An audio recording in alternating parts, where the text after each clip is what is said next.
स्वागत है आपका इस नए वीडियो में। तो HTML हमारा ख़त्म हो गया और आज हम CSS पढ़ने जा रहे हैं। तो हमारा CSS का ये पहला वीडियो है।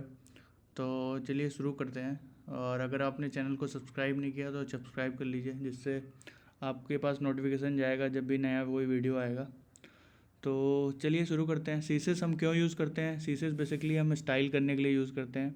जैसे कि आपको कोई भी स्टाइल करनी है, HTML आपने बना लिया बट आप उसको स्टाइल करना चाहते हैं, तो उसके लिए आप CSS यूज़ करेंगे। तो इसको फुल फॉर्म होता है कैस्केडिंग स्टाइल शीट। और ये क्या करता है? It is used to style HTML pages. HTML page को स्टाइल करने के लिए हम CSS का यूज़ करते हैं। और CSS के हिंदी में मतलब जैसे क्या है, ये design, colour, layout, font, appearance बदलने के लिए किया जाता है।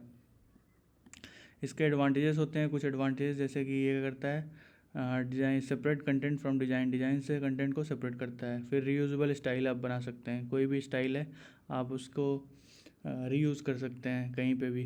देन फास्टर वेबसाइट डेवलपमेंट, आपकी वेबसाइट की जो डेवलपमेंट हो जाएगी वो फास्टर हो जाएगी, तेज़ हो जाएगी। रिस्पॉन्सिव डिज़ाइन के लिए हम यूज़ करते हैं CSS। ये बहुत अच्छी बात है। रिस्पॉन्सिव मतलब होता है कि आपका जो पेज होगा या आपकी जो वेबसाइट होगी वो मल्टीपल अक्रॉस द प्लेटफॉर्म में रिस्पॉन्सिव होगी। रिस्पॉन्सिव मतलब कि सारी डिवाइस पे, सारी या मल्टीपल डिवाइस पे अच्छे से वर्क करेगी। कहीं पेज आपका जैसे कि आपकी हेडिंग है तो हेडिंग कहीं बाहर नहीं जाएगी। तो उसी के लिए हम रिस्पॉन्सिव मतलब ये दो तरीके से रिस्पॉन्सिव हम बना सकते हैं। एक तो हम मीडिया क्वेरी यूज़ करते हैं कि आप मीडिया क्वेरी में आप पिक्सल साइज डाल के वहाँ पे लिख सकते हैं। दूसरा ये आप यूजिंग फ्लेक्स बॉक्स आप बना सकते हैं। बट आज के टाइम पे हम फ्लेक्स बॉक्स का बहुत यूज़ करते हैं। और रिस्पॉन्सिव के लिए हम स्टार्टिंग में बूटस्ट्रैप भी यूज़ करते थे, अभी भी बूटस्ट्रैप है, बट अभी फ्लेक्स बॉक्स बहुत मतलब कि ईजिली आप वेबसाइट को रिस्पॉन्सिव बना सकते हैं फ्लेक्स यूज़ करके। फ्लेक्स प्रॉपर्टीज़ होती हैं वो यूज़ करके। तो ये सारी चीज़ें होती हैं। देन CSS का सिंटैक्स क्या होता है? जैसे CSS में हमारा सिंटैक्स जो होता है वो सिलेक्टर, सबसे पहले हम क्या करते हैं, सिलेक्टर लिखते हैं। फिर कर्ली ब्रेसेस के अंदर हम प्रॉपर्टी और वैल्यू होती है। जैसे मैंने देखिए यहाँ पे एक क्या किया है, एक H1 करके एक क्लास H1 करके एक टैग बनाया है। उस टैग के अंदर हमने लर्निंग CSS लिखा हुआ है और यहाँ पे day 5 लिखा हुआ है। अब इसमें मैंने एक क्लास बनाई है, क्लास का नाम मैंने दिया है लेफ़्ट। अब लेफ़्ट के अंदर मैंने क्या किया है, इसमें हम डॉट से इसको रिप्रेजेंट, जब भी हमको CSS लिखना होती है हम डॉट से लिखते हैं उसको। डॉट से जब भी कोई क्लास होगा, अगर यहाँ आईडी होगी, यहाँ पे कोई आईडी होगी तो उसको हैश से करते हैं। या तो हम इनलाइन CSS की यहीं पे डायरेक्ट सारी जो CSS मैंने यहाँ पे लिखी है इसको हम एक्सटर्नल फाइल ना बना के हम यहीं पे लिख दें तो उसको क्या बोलेंगे, फिर इनलाइन CSS बोलेंगे। तो वो अभी नेक्स्ट पार्ट में आएगा। तो ऐसे करके हम CSS लिख सकते हैं। जब भी आपकी क्लास होगी तो आप डॉट से यूज़ करेंगे, आईडी होगी तो हैश यूज़ करेंगे, और अगर आपको इनलाइन लिखनी है तो आप इनलाइन लिख सकते हैं। तो CSS के पार्ट जैसे मैंने बताया, सिलेक्टर है, प्रॉपर्टी है, वैल्यू है। अब टाइप्स ऑफ CSS देख लेते हैं। ये देखिए नेक्स्ट पार्ट में यही है, inline CSS, internal CSS, external CSS। Inline CSS क्या होती है कि आप उसी लाइन पे, जैसे मान लीजिए आपने एक H1 क्रिएट किया और H1 में आप क्लास इक्वल टू लेफ्ट ना देके यहीं पे आप कलर दे दीजिए। ये जो आप CSS लिखे हैं यहाँ पे, जो मैंने लिखा है background colour, margin, padding, with, height, ये जो भी है ये सारी प्रॉपर्टी अगर मैं यहीं पे दे देता हूँ तो ये हमारी क्या हो गई, इनलाइन CSS हो गई। तो वही ये बोल रहा है। देन आपकी इनलाइन CSS के एडवांटेज क्या होते हैं? इसकी हाईएस्ट प्रायोरिटी होती है और टेस्टिंग के लिए आसान होती है। और इसके डिसएडवांटेज क्या है कि हार्ड टू मेंटेन, मतलब आपको मेंटेन करना बहुत टफ होगा, क्योंकि मल्टीपल इनलाइन CSS लिख लेंगे तो फिर आप उसको इजीली मेंटेन नहीं कर सकते। देन इंटरनल CSS क्या होती है कि जैसे मान लीजिए कोई HTML पेज है, ये हेड है, हेड के अंदर ही यहीं पे हमने एक स्टाइल नाम का टैग बना दिया। ये देखिए यहाँ पे स्टाइल नाम का टैग बना दिया और उसी के अंदर हमने H1 और ये सारी चीज़ें लिख दी है। तो ये सिंगल पेज वेबसाइट के लिए तो अच्छा होता है। जब भी आपकी कोई सिंगल पेज वेबसाइट होगी जहाँ पे डायनेमिक कंटेंट नहीं होगा उसके लिए तो अच्छा है। बट जब भी डायनेमिक कंटेंट होगा, तो उसमें क्या है, आपके लिए प्रॉब्लम हो सकती है। तो इसलिए इंटरनल CSS भी अच्छा नहीं होता है। इनलाइन CSS भी मतलब it is very hard to maintain. Then external CSS, ये जो मैंने अभी क्रिएट किया है ये एक्सटर्नल CSS ही है। जैसे देखिए अभी यहाँ पे क्या है, हमने अपने स्टाइल को लिंक किया है। देखिए लिंक CSS मैंने किया है, यहाँ पे अपनी जो स्टाइल बनाई है उसको लिंक किया है। और लिंक करने के बाद फिर हमने स्टाइल डॉट CSS से एक फ़ाइल बना दी। हमने एक स्टाइल डॉट CSS की फ़ाइल बना ली। उसके बाद हमने H1 को डॉट से, ये देखिए H1, ये जो H1 टैग है हमने एक क्लास दी है, यहाँ पे क्लास लेफ़्ट करके दिया है। तो हमने क्या किया इसमें डॉट लेफ़्ट और उसके अंदर सारी प्रॉपर्टी हमने डाल दिया। तो ये एक्सटर्नल चीज़ है, ये सबसे बेस्ट होती है लार्ज प्रोजेक्ट के लिए। जब भी आपका प्रोजेक्ट बहुत लार्ज होगा, बहुत बड़ा होगा, तो उसके लिए अच्छा रहे, क्योंकि आपके ये इजी होगा आपको मेंटेन करने के लिए, आपको पता होगा सीएसएस आपने कहाँ पे लिखी है, ठीक है। देन सीएसएस के कमेंट मल्टीलाइन होते हैं, जैसे कि आप देखिए यहाँ पे हम सीएसएस कमेंट कर सकते हैं ऐसे करके, कमांड या कंट्रोल करके एरो करके इसको कमेंट कर सकते हैं। तो ये ऐसे हम कमेंट कर सकते हैं। तो ये comment multiline comment. Then universal selector star को बोलते हैं, एलिमेंट सेलेक्टर पी को बोलते हैं, आईडी को हैज़ बोलते हैं, क्लास को हमने डॉट ऑलरेडी मैंने बताया है, ग्रुप को जैसे H1 H2 आप इसको डायरेक्ट पकड़ के इसको स्टाइलिंग कर सकते हैं H1 H2 पी को। देन डिसेंडेंट सेलेक्टर होते हैं, ड्यू है, पी है, चाइल्ड सेलेक्टर ये देखिए ड्यू या पी है।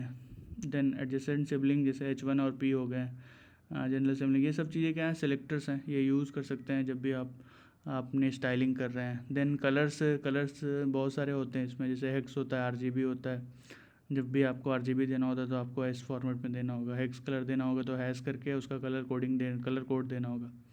देन आरजीबीए होता है, एसएसएल होता है, एचएसएलए करके, सब कॉमन प्रॉपर्टीज़ हैं, आप इसको दे सकते हैं। बैकग्राउंड कलर जब आप भी देते हैं तो उसके लिए ये सारी प्रॉपर्टीज़ होती हैं, इनको याद का प्रैक्टिस जैसे करेंगे आपको सब याद हो जाएगी। देन बॉर्डर के लिए ये होता है, बॉर्डर विथ, बॉर्डर स्टाइल।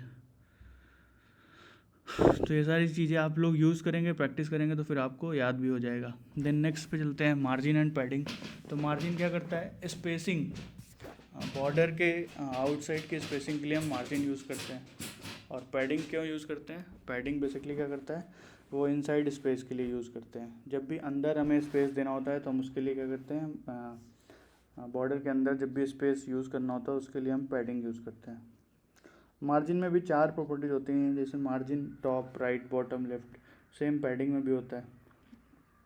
अब सीएसएस का बॉक्स मॉडल, तो बॉक्स मॉडल एक्चुअली इसको तो मैं इमेज के थ्रू एक्सप्लेन करना चाहता था, बट अभी चलो यहाँ पे आ गया है तो इसका एक वीडियो और बना लेंगे, उसमें हम डीप में डिस्कस करेंगे, जिनको भी अच्छे से, जैसे जब भी आप इंटरव्यू के लिए जाएंगे तो वहाँ पे ये सीएसएस का बॉक्स मॉडल बहुत पूछा जाता है।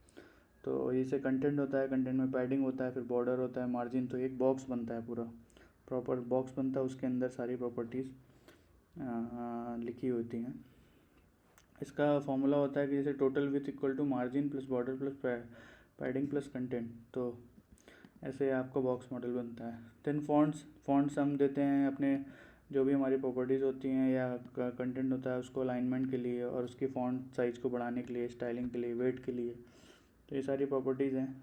जैसे फॉन्ट फैमिलीज़ होता है, सैंस सेरिफ होता है, मोनोस्पेस हो गया, कर्सिव हो गया, फैंटेसी होता है, तो ये सारे क्या हैं, फ़ॉन्ट की स्टाइल्स हैं। देन टेक्स्ट की प्रॉपर्टीज़ भी बहुत सारी होती हैं, टेक्स्ट अलाइन सेंटर होता है, टेक्स्ट डेकोरेशन हो गया, जब भी आपको सेंटर अलाइन करना होता है तो आप टेक्स्ट अलाइन सेंटर यूज़ करते हैं। लेटर स्पेसिंग हो गया, टेक्स्ट की शैडो हो गया। देन लिस्ट होता है, लिस्ट की भी स्टाइल कर सकते हैं। तो ऐसे करके ये पूरा एक पूरी PDF है, एक ये टेक्स्ट TXT फाइल मैंने जनरेट की है, ठीक है। लिंक के लिए भी है। पोजीशन प्रॉपर्टी ये भी पूछा जाता है, पोजीशन फिक्स और पोजीशन एब्सोल्यूट में डिफरेंस, ये इंटरव्यू में बहुत पूछा जाता है। आप इसको स्टिकी क्या होता है, जैसे आप कभी भी देखे होंगे आपका हेडर उसमें फ़िक्स होता है, मतलब वो पर्टिकुलर, जैसे कोई वेबसाइट होती है उसका हेडर फिक्स होता है, नीचे का कंटेंट बस मूव करता है। रिलेटिव में क्या डिफरेंस होता है, एब्सोल्यूट्स में क्या डिफरेंस होता है। देन यूनिट्स होती हैं सीएसएस में कुछ, जैसे पिक्सल हो गया, अभी मैंने यहाँ पे देखिए स्टाइल जो दिया है वो पिक्सल्स में दिया था, तो पूछ सकते हैं कि यूनिट्स क्या क्या होती हैं, VH क्या होता है, REM क्या होता है, EM क्या होता है। तो ऐसे करके ये क्वेश्चंस आ सकते हैं आपके DSSB TGT में भी, आपके सामने तो MCQs होंगे, तो आप इसको ईज़िली आप प्रैक्टिस किए रहेंगे और पढ़े रहेंगे। इसका भी मैं एक PDF और वो बना दूंगा क्विज, MCQ की प्रैक्टिस कर लेंगे, तो उसमें सारे सीसेस हम कवर कर लेंगे।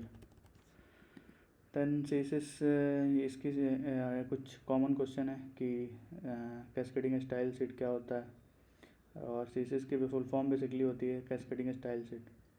Then which CSS has the highest property, तो इनलाइन सीसेस की हाईएस्ट प्रॉपर्टी होती है। देन मार्जिन पैडिंग में डिफरेंस पूछा जाता है, ब्लॉक्स मॉडल पूछा जाता है, तो ये सब चीज़ें थोड़ा आपको पढ़नी पड़ेंगी।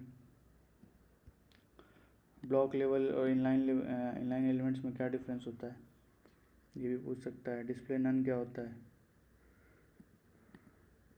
देन कुछ कॉमन मिस्टेक्स लोग करते हैं कि कंफ्यूजिंग मार्जिन पैडिंग में हमेशा कन्फ्यूजन हो जाता है। आईडी मल्टीपल टाइम्स नहीं यूज़ करनी चाहिए, वो भी एक गलत प्रैक्टिस नहीं है, बेस्ट प्रैक्टिस नहीं है। सेमीकॉलन भी एक चीज़ें छोड़ना, यहाँ पे देखिए अगर आपने सेमीकॉलन छोड़ा हुआ है तो बेस्ट प्रैक्टिस नहीं है। तो ये सब चीज़ें आपको थोड़ा याद रखनी पड़ेंगी। आप जैसे जैसे प्रैक्टिस करेंगे फिर आपकी चीज़ें और भी बेटर हो जाएंगी। तो नेक्स्ट अभी है फ्लेक्स बॉक्स के बारे में, इसको हम नेक्स्ट में देख लेंगे, ये थोड़ा बड़ा होगा टॉपिक। और अभी के लिए ये वीडियो यहीं पे पॉज करते हैं। सीसेस में अभी बहुत सारी चीज़ें हैं, अभी सीसेस में जाएंगे तो मैं तो 10 वीडियो भी बनाऊँ तब भी कम पड़ जाएगा।